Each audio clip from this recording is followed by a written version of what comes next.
کہ 3 دوست تھے سفر میں، تو ایک آگے بڑھ گیا اور منزل پر پہنچ گیا، اللہ کے نبی، پھر دوسرا چلا اور وہ منزل پر پہنچ گیا، ابو بکر، اب تیسرا راستے میں ہے۔ اب مسجد میں داخل ہوئے تو آپ کے ادھر ابو بکر تھے، ادھر عمر تھے رضی اللہ عنہ، سامنے صحابہ بیٹھے تھے۔ آپ نے ان سے فرمایا، دیکھ رہے ہو ہاکذا نحشر یوم القیامہ، میں قیامت کے دن ایسے اٹھوں گا، میرے سیدھے ہاتھ ابو بکر ہوگا، الٹے ہاتھ عمر ہوگا۔ ملہم مراد، سارے مرید، ایک شخص مراد، کتنے بڑے آدمی۔ تو صحابہ نے مشورہ کیا کہ فتوحات ہو گئی ہیں، کیسر اور کسریٰ کے خزانے مدینے میں آ گئے ہیں، اور عمر کا وہی حال ہے، وہی مجاہدہ ہے، وہی مشقت ہے، تو اب اسے نرم روٹی کھانی چاہیے۔ حضرت عمر کی روٹی کوئی کھا نہیں سکتا تھا، اٹک جاتی تھی گلے میں، اتنی سخت ہوتی تھی۔ تو انہیں لباس بھی، بڑے بڑے وفود آتے ہیں تو انہیں لباس بھی اچھا پہننا چاہیے، اور کوئی اب خادم رکھ لیں، اتنے غلام ہیں، کوئی خادم اپنی خدمت کے لیے رکھ لیں۔ یہ کون مشورہ کر رہے ہیں؟ زبیر بن عوام، طلحہ بن عبید اللہ، سعد بن ابی وقاص، عبد الرحمن بن عوف، علی بن ابی طالب، ابو عبیدہ بن جراح، 6 اصحاب عشرات المبشرہ میں سے 6 آدمی یہ مشورہ کر رہے ہیں۔ حضرت علی نے کہا، مانے گا نہیں، جو تم مرضی کر لو۔ حضرت علی نے کہا نہیں مانے گا، کہا نہیں، ہم انشاءاللہ منوائیں گے، ہم خود نہیں جاتے، ہم حضرت عائشہ کو بھیجتے اور حضرت حفصہ کو بھیجتے، دونوں امہات المومنین ہیں اور ایک بیٹی ہے، تو ان کی ضرور مانیں گے۔ تو یہ دونوں تشریف لائیں اور متکلم بنی حضرت عائشہ، کامر المومنین، آج آپ سے ایک بات کرنی ہے۔ کہنے لگے، کہو۔ کہنے لگے، اللہ کے رسول کے دور میں نہ دنیا آئی، نہ اللہ کے نبی نے دنیا کا ارادہ کیا، تو وہ مشقت میں گزر گئے۔ میرے باپ ابو بکر کے دور میں دنیا کی فتوحات نہ آئیں، نہ انہوں نے ارادہ کیا، وہ بھی گزر گئے۔ اب اللہ نے آپ کے لیے دنیا مسخر کر دی ہے، اور لہر بہر ہے، اور آپ کا وہی حال ہے، آپ کچھ نرمی کریں۔ وہ جو پچھلی باتیں انہوں نے کہیں، غلام رکھیں، اچھے کپڑے پہنیں، بڑے بڑے وفد آتے ہیں، نرم کھانا کھائیں، نرم بستر استعمال کریں۔ اور عمر کا رنگ بدلنا شروع ہو گیا۔ تو حضرت حفصہ دیکھ رہی تھے، بے ابا گیا چھت نال، تو جب حضرت عائشہ خاموش ہوئی تو کہنے لگے، یہ بتاؤ تمہیں یہ کس نے بھیجا ہے؟ تو کہنے لگی، پہلے کوئی ہاں نہ کرو تو پھر ہم بتائیں گے۔ کہنے لگے، اگر مجھے پتہ چل جائے نا کہ تمہیں کس نے بھیجا تو میں مار مار مار کے ان کے چہرے لہو لہان کر دوں۔ پھر فرمانے لگے، حفصہ تو گھر والی ہے نا، یہ بتا، کبھی اللہ کے نبی نے 2 ٹائم کھانا کھایا؟ زندگی میں کبھی 2 وقت کھانا کھایا؟ وہ کہنے لگی نہیں۔ فرمانے لگے، صبح کھاتے تھے تو شام نہیں کھاتے تھے، شام کو کھاتے تھے تو صبح نہیں کھاتے تھے، کہ جی اللہم نعم۔ ایک دفعہ تو نے ایک چھوٹے سے میز پر کھانا رکھ کے دیا تھا، تمہیں یاد ہے؟ تو اللہ کے نبی نے اٹھا کے زمین پہ رکھ لیا تھا اور کہا تھا، آکل کما یاکل العبد، کہ جی اللہم نعم۔ تمہیں یاد ہے اللہ کے نبی کا ایک ہی جوڑا ہوتا تھا اور اسے وہ خود دھوتے تھے، اور بعض اوقات وہ خشک نہیں ہوتا تھا اور بلال آ جاتے، یا رسول اللہ الصلاۃ، تو آپ کہتے ابھی میرے کپڑے خشک نہیں ہوئے، یہاں تک کہ نماز تاخیر ہو جاتی تھی اور آپ وہ خشک ہو کر اس کو پہن کے جا کے نماز پڑھاتے تھے۔ اور یہ بھی تمہیں یاد ہو، وہ کہنے لگی اللہم نعم، کہ یہ بھی تمہیں یاد ہوگا کہ ایک دن وہ جوڑا بھی نہیں تھا تو آپ نے پڑوسن سے چادر مانگی تھی جس کو لپیٹ کر جا کے نماز پڑھائی تھی، یاد ہے؟ کہنے لگی اللہم نعم۔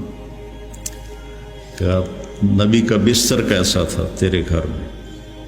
کہا ایک ٹاٹ تھا، اس کو میں دوہرا کر کے بچھا دیتی تھی رات کو۔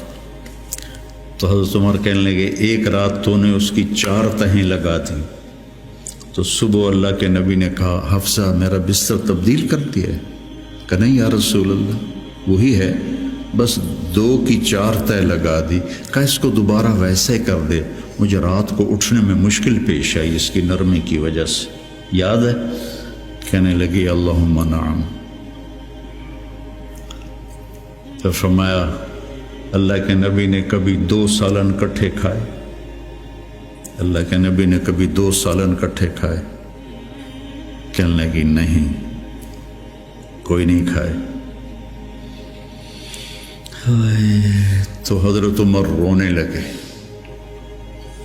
فرمایا کہ جنہوں نے تمہیں بھیجا ہے نا انہیں جا کر کہو کہ 3 دوست تھے سفر میں، تو ایک آگے بڑھ گیا اور منزل پر پہنچ گیا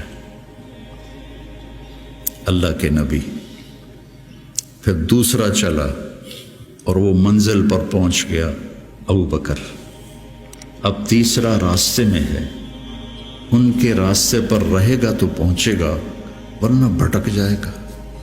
والذی نفسی بیدہ، اس رب کی قسم جس کے قبضے میں میری جان ہے، میں اپنے آپ کو اسی حال پہ رکھوں گا حتی تلحق روحی باللہ، یہاں تک کہ میں اپنے رب کے ساتھ جا کے مل جاؤں۔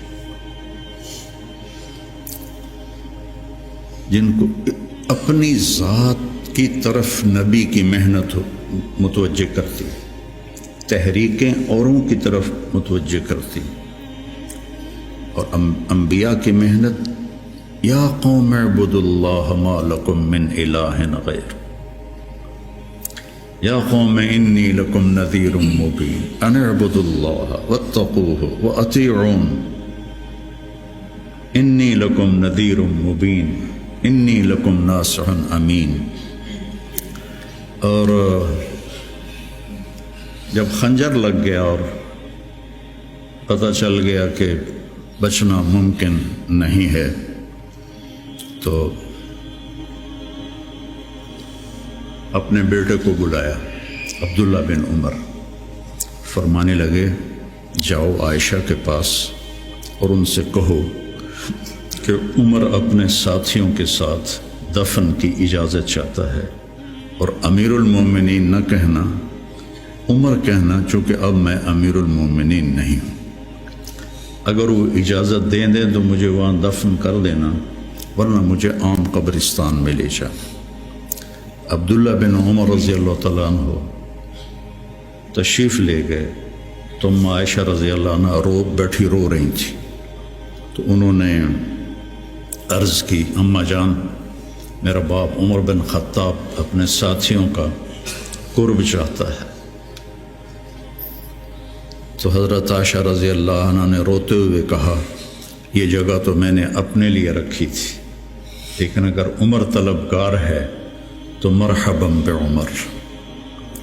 واپس آئے، کہا ابا جان ابشر قد اذنت، اجازت ہو گئی۔ کہ بیٹا ممکن ہے میرے شرم میں کہا ہو جب میں مر جاؤں پھر دوبارہ میرا جنازہ لے جانا اور باہر رکھ دینا، اور پھر ایک دفعہ دوبارہ پوچھنا، اگر اس وقت اجازت ملے پھر مجھے اندر لے جانا۔ اس میں حضرت علی آئے تو بڑے گھبرائے ہوئے تھے، تو حضرت علی نے پوچھا اتخاف من الموت؟ کہا نہیں، الذی بعد الموت۔ الذي بعد الموت، جس ہستی نے 22 لاکھ مربع میل میں اسلام پھیلایا، تو کہنے لگے ڈرو نہیں، میں نے کئی دفعہ سنا کہ اللہ کے نبی نے کہا خرجت انا و ابو بکر و عمر، دخلت انا و ابو بکر و عمر، جیت انا و ابو بکر و عمر و سیدہ کہول اہل الجنہ ابو بکر و عمر۔ کہ میں نے کئی دفعہ سنا، حضرت حسن بھی ساتھ۔ تو کہنے لگے قیامت کے دن گواہی دو گے میری؟ کہا میں بھی دوں گا، حسن بھی دے گا، میں بھی دوں گا، حسن بھی دے گا۔ تو حضرت علی چلے گئے، تو موت کی آہٹ محسوس کی، تو عبداللہ بن عمر نے گود میں سر رکھا ہوا تھا، کہنے لگے عبداللہ میرا سر زمین پر ڈال دے۔ انہوں نے پنڈلی پہ رکھ لیا، وائے حق، سنتے نہیں ہو میں نے کیا کہا، مجھے زمین پہ ڈال دے۔ انہوں نے سر زمین پہ رکھ دیا، تو اپنا چہرہ زمین ایسے رگڑنا شروع کیا، ایسے ویل لک یا عمر ان لم یغفر لک ربک، یہ کہنا شروع کیا، ویل لک یا عمر ان لم یغفر لک ربک، ویل لک یا عمر، ویل لک ولامک یا عمر ان لم یغفر لک ربک۔ یہ کہتے کہتے جان نکل گئی، اور لوگ اکٹھے ہوئے۔ تو حضرت عبداللہ ابن عباس کہتے ہیں کہ کسی نے میرے کندھے پہ ہاتھ رکھا، تو میں نے مڑ کے دیکھا تو علی تھے، رو رہے تھے، کہہ رہے تھے کہ نہیں، بات کی بات، حضرت صہیب رومی نے جنازہ پڑھایا، وصیت کی تھی میرا جنازہ صہیب پڑھائے۔ ان 6 کو تو ڈال دیا تھا نا شورا میں، تو صہیب نے جنازہ پڑھایا، جنازہ اٹھایا گیا اور آ کر حضرت عائشہ کے دروازے پر رکھا گیا، اور عبداللہ بن عمر آگے بڑھے کہ اماں جان میرا باپ حاضر ہے، اندر آنے کی اجازت چاہتے۔ تو عائشہ رضی اللہ عنہا نے اپنی چادر اٹھائی اور اپنے آپ کو ڈھانپا اور باہر نکل گئی، مرحبا بعمر۔ تو جب آپ کی تدفین ہو رہی تھی تو عبداللہ بن عباس نے کہا کہ میرے کندھے پر کسی نے ہاتھ مارا، تو میں نے دیکھا تو علی رضی اللہ عنہ رو رہے تھے، کہہ رہے تھے عمر مجھے پتا تھا تیرے سوا یہاں اور کوئی نہیں آ سکتا، تیرے سوا یہاں اور کوئی نہیں آ سکتا، مجھے پتا تھا تو یہیں آئے گا۔ علم کا یہ منتہا ہے، اس کو اگر ہم اپنے آپ ذات کو بیچ میں سے نکال دیں گے تو ہم گرنا شروع ہو جائیں گے۔ تجھے کیوں فکر ہے اے گل دلے صد چاک بلبل، تو اپنے پیرہن کے چاک تو پہلے رفو کر لے۔ عائشہ رضی اللہ عنہ موت کی سکرات میں تھی، تو عبداللہ ابن عباس رضی اللہ عنہ نے آنے کی اجازت چاہی، تو جنگ جمل کے بعد سے بول چال بند تھی، کیونکہ عبداللہ ابن عباس حضرت علی کی طرف سے لڑے تھے باقاعدہ۔ تو آپ کے پاس عبداللہ بن زبیر اور مسور بن مخرمہ رضی اللہ عنہ بیٹھے ہوئے تھے، تو حضرت عائشہ رضی اللہ عنہ خاموش ہو گئی، اتنا اثر تھا اس بات کا۔ تو ان کا حبر الامہ ہے اور ابن عم الرسول ہیں، اجازت دے دیں۔ تو حضرت عائشہ روئے جا رہی تھی اور ان کی بڑی چادر آنسوں سے بھیگ چکی تھی، ساری چادر۔ جب وہ آئے تو کہنے لگے اماں جان آپ کیوں رو رہی ہیں؟ آپ کے اور نبی کی ملاقات میں صرف اتنی دیر ہے کہ یہ جان نکلے اور آپ اللہ کے رسول کے پاس پہنچ جائیں۔ کہنے لگے عبداللہ مجھے دھوکہ نہ دے، کاش میری ماں نے مجھے جنا ہی نہ ہوتا، مجھے بہلاوا نہ دے، مجھے دھوکہ نہ دے۔ اور اللہ کے نبی نے کہا تھا یا عائشہ انہو لیہون علی الموت ان اریتکی زوجتی فی الجنہ، عائشہ مجھے مرنا آسان ہو گیا ہے کہ مجھے پتہ چلا ہے تو جنت میں میری بیوی ہے۔ اور وہ رو رہی تھی۔ تو میرے عزیزو، اپنی ذات کو نہ بھولو، اپنی ذات کو سامنے رکھو گے تو آپ ترقی کرو گے، اپنی ذات کو بھلا دو گے اور عیب پکڑتے پکڑتے، کمیاں پکڑتے پکڑتے آپ کو اپنا آپ بھول جائے گا۔